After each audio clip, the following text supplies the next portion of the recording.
Welcome back. Today, we are breaking down a massive shockwave that has completely upended the San Francisco 49ers 2026 preseason.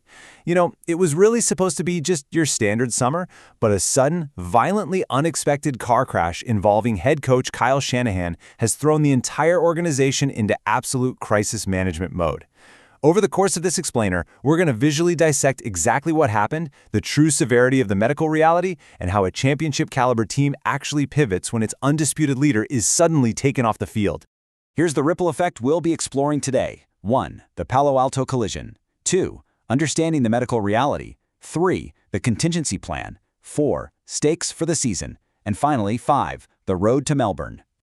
Okay, let's dive right into Section 1, the Palo Alto collision. To really grasp the gravity of this whole situation, we've got to rewind a bit to the evening of July 14th, 2026.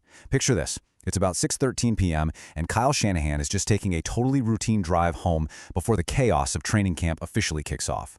He's downtown in Palo Alto, literally just minutes from his house, near the intersection of Alma Street and Hamilton Avenue. And then, out of nowhere, his vehicle collides with an SUV.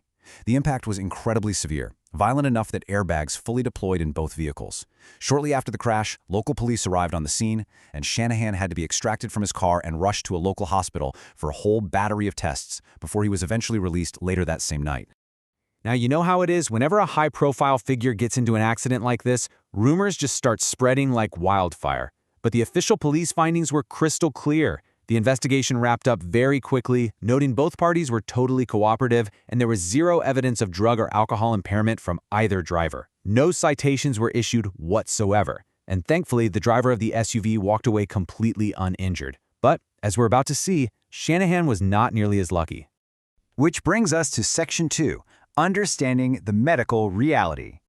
So, the medical report released after his hospital visit? Yeah, it painted a pretty grim, highly visceral picture. I mean, just look at this list of injuries. 3 fractured ribs, a broken nose, a hand injury. But perhaps the most jarring detail is that Shanahan required more than 40 stitches to his face just to close up the wounds caused by shattered glass and the blunt force of the impact. It's gruesome, and obviously it's incredibly painful. But here's the thing. In the world of the NFL, broken ribs and stitches, those eventually heal with time. They aren't what's actually threatening his season. The true crisis here, the real game changer, is that Shanahan suffered a grade 3 concussion. Let's be very clear, this isn't just a bad headache. It's a severe brain injury that dramatically affects cognition, balance, light sensitivity, and critical decision-making. Think about what an NFL head coach actually does, right? The job literally demands 16-hour workdays. It requires intense, rapid-fire mental processing and total sideline awareness. You simply cannot orchestrate a complex offensive scheme full of motions and route adjustments when you're battling brain fog and extreme sensitivity to bright stadium lights. This diagnosis instantly triggered the NFL's mandatory 5-step concussion protocol, which presents a massive, massive barrier to his return. General Manager John Lynch addressed this head-on, and his quote here perfectly encapsulates the 49ers' current posture. He said, "He's a tremendous head coach, but this is bigger than that. It's about his well-being, and we're going to take the time necessary." The organization is taking a strictly health-first, extremely cautious approach here. Lynch made it a point to emphasize they're treating their head coach exactly as they treat one of their players. They're executing a phased return, making absolutely sure that football takes a backseat to Shanahan's long-term neurological health. Let's move to Section 3, the contingency plan. So what happens to a finely tuned machine when its master mechanic is stuck out of the garage? Well, this brilliantly illustrates their collaborative chain of command. With Shanahan stepping back to observe from the booth, they've distributed the responsibilities. Chris Foerster, a guy with over 3 decades of NFL experience, steps up as interim head coach during practices.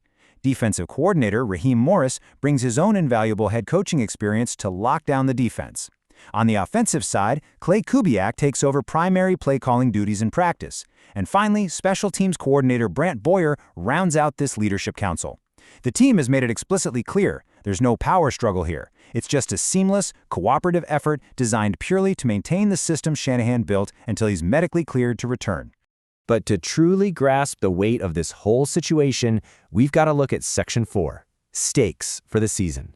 78-66. That is Kyle Shanahan's regular season record over his decade in San Francisco. But honestly, he's so much more than a win-loss record. He's the unquestioned culture setter. He's the film junkie who sleeps in his office. He's the architect of an innovative offense that's led this franchise to 4 NFC championship games and 2 Super Bowls. And that is exactly why his absence is felt so acutely right now. With a roster built to win immediately and quarterback Brock Purdy fully entering his prime, 2026 is viewed by everyone as a Lombardi Trophy or bust scenario. The pressure to win it all this year is just astronomical.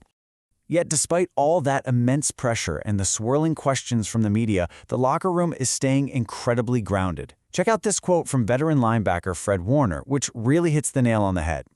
The standard doesn't drop just because he's in the booth instead of on the grass.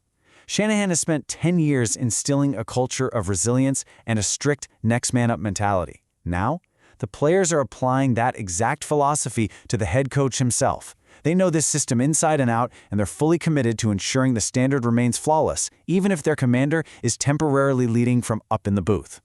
However, that culture and resilience are about to run headfirst into a massive logistical hurdle. Section 5, the road to Melbourne.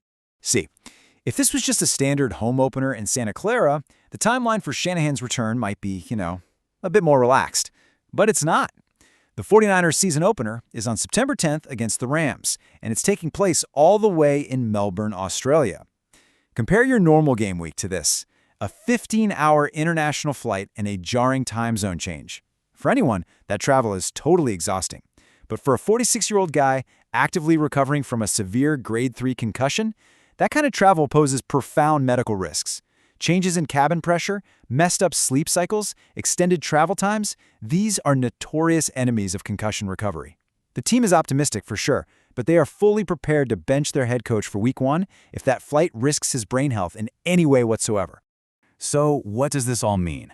Ultimately, this explainer isn't just a story about a car crash. It's about the unknown, long-term impact on one of the NFL's greatest offensive minds. The 49ers absolutely have the talent to survive training camp without him. But concussions? They're highly unpredictable. The lingering question you really should take away from this is, when Kyle Shanahan finally does step back onto the grass, will his rapid-fire, razor-sharp instincts remain perfectly intact? We know he's a fighter, but the brain sets its own timetable. Thank you so much for joining me for this explainer. Keep learning, keep analyzing, and we'll see you next time.